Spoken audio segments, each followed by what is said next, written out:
With Coach Lynn Smith of Landrum Basketball. Just talking to him about his upcoming tournament, Battle at the Border. I think it's the 17th that you've put on so far. Just what makes it so much fun to have this tournament hosted here at Landrum? We've been running this tournament for a long time. The best part about it is we try to keep the schools local. So we have great environments for our games and fans. We have a wonderful hospitality room for our media and our coaches that participate in the tournament. So we treat them good. We like them to come back and continue to bring their teams locally. And then, you talk about having the local teams. There are many local teams in the area, but it seems like you always have that core group of 5 or 6 teams that come back. Why do you think that is? And Well, I'm hoping it's the hospitality. I think the competition's good for the level of the tournament. We have 2 gyms where they can warm up in one and be ready to play on the other one.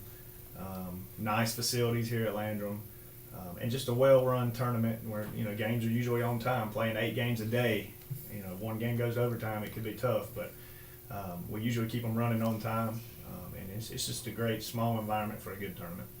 I guess finally, what do you attribute to it being such a well-run tournament and keeping everything on time? Coaching staff and parents helping out, local businesses donating to our hospitality room, just little things like that. Everybody does a lot to put this tournament on. We do a good job raising some money for our programs.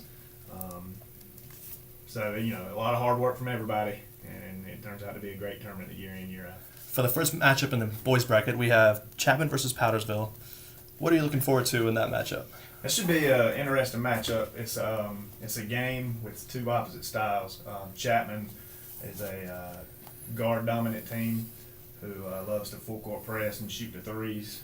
Powdersville's got more size. They got a couple big bodies inside, and they like to slow it down a little bit. So that's going to be a good matchup of 2 different styles of basketball. It should be a great game for our first game of the tournament. And then with Chapman, they've been here before. Is there anything particularly you like about seeing them here every year? Love having Chapman over. Of course, it's the other school in our district, so it's a pretty good rival when we get to play each other. They bring a good crowd. It's a fun style of basketball to watch. They didn't play last year, but they have participated a couple years before, made it to the championship game. So we look for them to make a good run and potentially win this thing. Matchup number 2 in the boys bracket, 2:30 on that Wednesday. You've got Cherokee versus SCA. Yes, another interesting matchup for our second game early in the day. Cherokee is a small 1A school out of North Carolina. I think their record last year was 24-2. They had a very good team. I actually got to see them play some this summer. A couple of good strong guards that can shoot the 3. SCA is your typical SCA. Love to shoot the 3 ball, play a matchup zone. They're usually undersized, but they play hard, and that makes up for it. So this should be 2 hard teams going at it, trying to get the win. And SCA is another team that is here usually many times throughout the years. What do you look forward to? What do you like seeing with them every year? SCA's been in this thing probably since I've been running it. The boys and the girls, they bring an outstanding crowd, great people. It's just a fun environment to have SCA. They're kind of like the little team in the tournament that everybody pulls for all the time. So you'll see a lot of other schools and a lot of other fans start cheering for SCA in the close games against the bigger schools.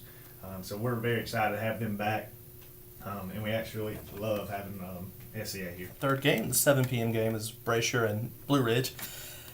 Probably the one game that not too many people in the county may know much about.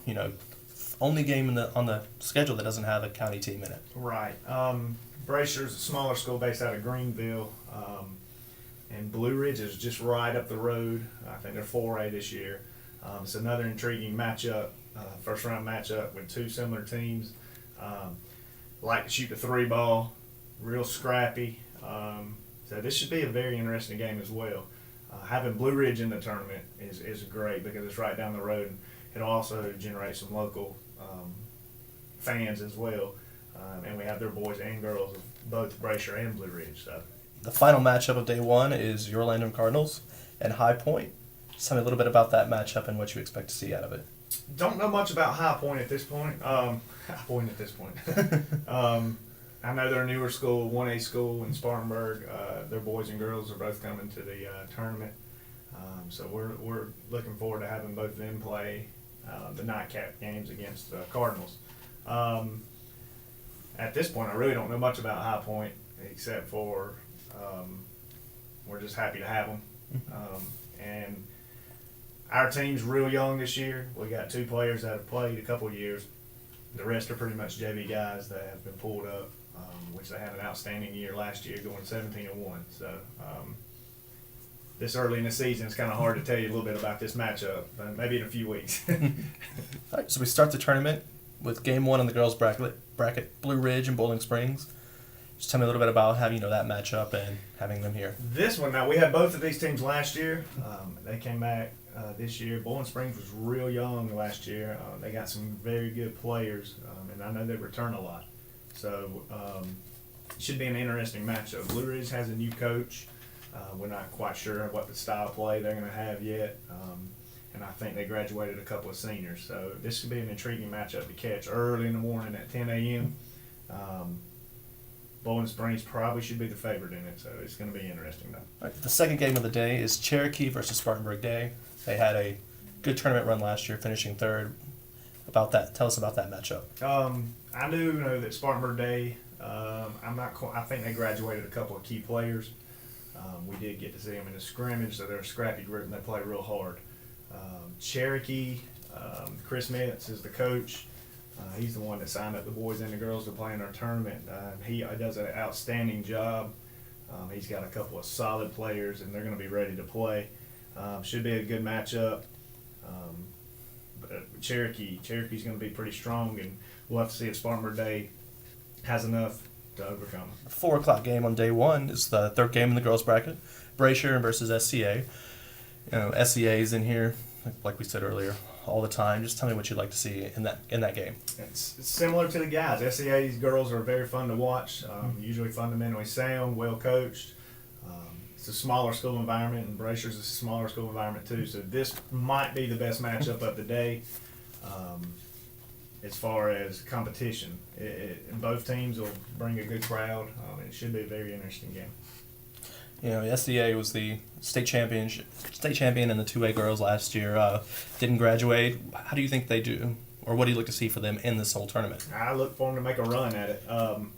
If they get by Brasher and Landrum gets by High Point, I think that's going to be one heck of a match for the second round as well. SCA girls won volleyball too, so they got some athletes at that school. So we're looking forward to seeing them. All right, the final game in the girls' bracket is the Landrum girls versus High Point. You've been around. Obviously, you've been around watching the girls practice. What do you look to see from them in this tournament? Don't know much about High Point, but I can tell you our girls are guard dominant. We got a big girl inside, Kaylee Huntley. She alternates shots. She does a good job of blocking shots, and our guard plays really strong. They can shoot the ball, handle it. So this should be a pretty good matchup as well. We look for our Cardinals to advance after the first round to set up that meeting with potentially SCA.